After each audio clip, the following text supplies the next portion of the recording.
bu Touba wóorul.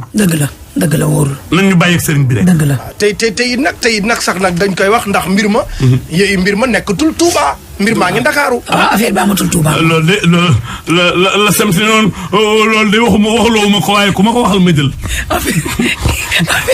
Mor Diop Seck sem sa ko waxoon moo ne woon loolu de waxuloo ma la ko waaye ku ma ko waxal ma jël.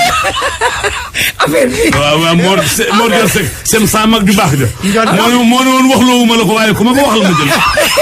Seck waxal na la ko. Alima man daal maa ko wax yëf yi. affaire bi amatul Touba. yëf yi affaire ba nekkatul Touba. affaire ba nekkatul Touba. affaire baa ngi fii Dakar.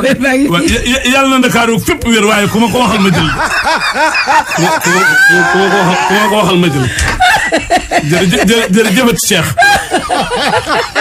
parce que réew mi Cheikh fii nu toll. kii yàlla na gudd fan.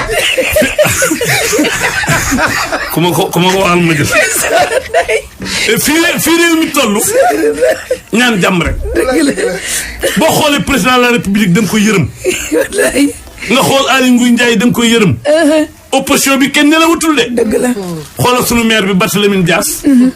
moom ma ngay sunu xaw ma ban maire waaye ñun ñëwuñu benn maire ndax Barthélémy Dias. te Barthélémy nee na. waaw dina commencé séddale bi. waaw léegi mu commencé séddale bi. ceeb barang na. mi ngi nii. ceeb barang na ak lépp ak dawlin ja. lépp.